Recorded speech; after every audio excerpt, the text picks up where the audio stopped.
बताओ ना, ऐसा तो कौन सा क्लीनर यूज करती हो? Haptic cleaner. ये कौन सा क्लीनर है, जरा बताओ ना इसके बारे में। Unicor innovation private limited provide करते हैं आपको haptic toilet cleaner, haptic hand sanitizer. कैसे बाय कर सकते हैं? For more details contact Unicor innovation private. नमस्कार मित्रों, आज हम कुछ नए विषय पर चर्चा करेंगे।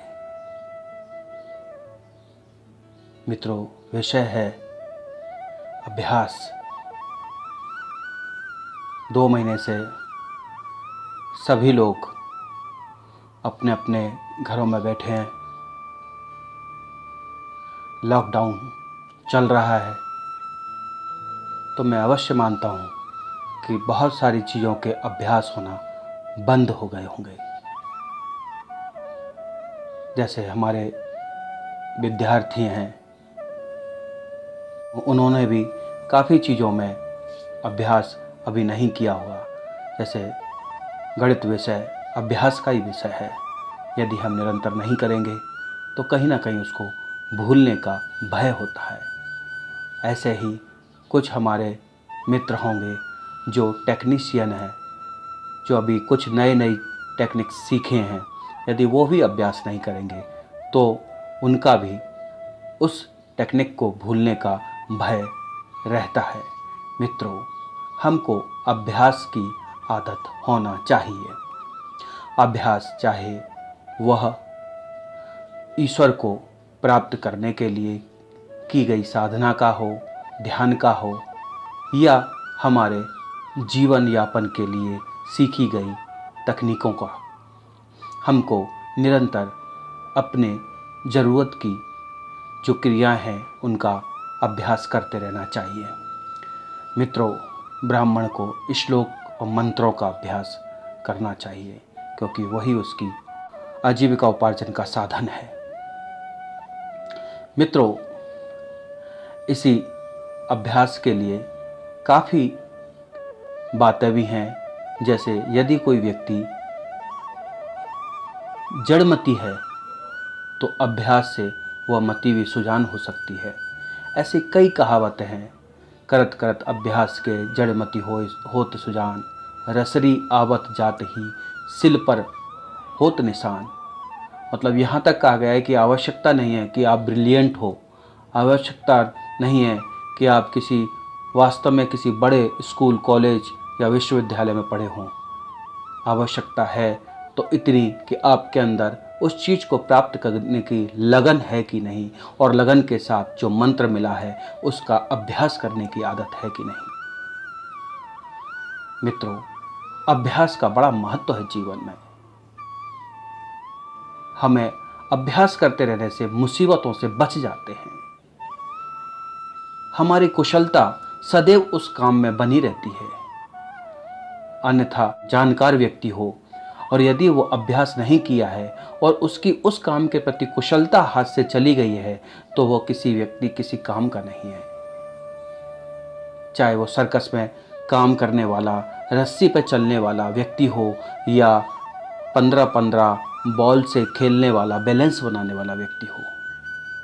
अभ्यास गया तो व्यक्ति की योग्यता भी 0 हो सकती है। मित्रों, अभ्यास के लिए ही मुझे एक कहानी अभी याद आ रही है, जिसको मैं आपके साथ जरूर साझा करूंगा। मित्रों, कहानी ऐसी है कि एक बार शंकर जी, शिव भगवान आशुतोष किसी बात से रुष्ट हो गए। और मित्रों, ऐसे रुष्ट हुए कि उन्होंने कहा कि अब मैं कभी भी अपना डमरू नहीं बजाऊंगा। और इस बात को सुनकर तीनों लोगों के लोग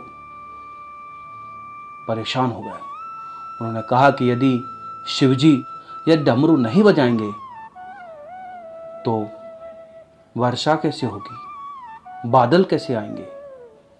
मित्रों, हाहाकार मचने लगा। देवताओं ने, सभी ने मिलकर उनकी स्तुति की, प्रार्थना की, हे प्रभु, ऐसा अनर्थ मत कीजिए, आपके गुस्सा होने से अनेक लोग मर जाएंगे जिनका कोई दोष नहीं है। आप अपने गुस्सा को शांत कीजिए। महादेव शांत होइए, लेकिन महादेव शांत होने के लिए तैयार नहीं और गुस्सा होके समाधिस्थ हो गए। मित्रों, 3 वर्ष तक समाधि में रहे और उसके बाद उठे तो पार्वती जी से कहा कि चलो देख के आए तीनों लोकों पे क्या हाल है। पहले पृथ्वी लोक चलते हैं। मित्रों, जब पृथ्वी लोक पे शिव पार्वती घूम रहे तो बंजरें भूमि पड़ी हैं, पक्षी मरे पड़े हैं, तालाबें सूखे हैं, मछलियां मर गई हैं और लोग बड़े परेशानी हाल में, जो बच गए हैं बड़े परेशान हैं। लोग जीर्ण अवस्था में पड़े खड़े कहीं मिल रहे हैं। उसी अवस्था में एक किसान अपने खेत को जोत रहा है। मित्रों, शंकर जी शॉक्ड हुए, अचंभित होकर पार्वती की तरफ देखा। उन्होंने कहा, ये देखो, ये कैसा मूर्ख व्यक्ति है। इतना सुनते ही पार्वती, चूंकि वेश बदल कर घूम रहे थे, तो पार्वती एक महिला के वेश में उस किसान के पास तक पहुंची। पूछा, भैया, जब आपको पता है 3 साल से वर्षा नहीं हुई है और होने वाली भी आगे नहीं है, क्योंकि शंकर जी रुष्ट हो गए, अब डमरू कभी नहीं बजाएंगे, तो फिर आप ये अपने शरीर को इस तरह क्यों मार रहे हैं? अपने शरीर की बची हुई ऊर्जा को क्यों व्यर्थ में नष्ट कर रहे हैं? ये हल चलाने से क्या फ़ायदा? तब वो किसान माँ पार्वती से बोला, हे बहन, यह मेरा कार्य है और हर व्यक्ति को अपने कार्य को करते रहना चाहिए, उससे उस कार्य में उसकी कुशलता बनी रहती है।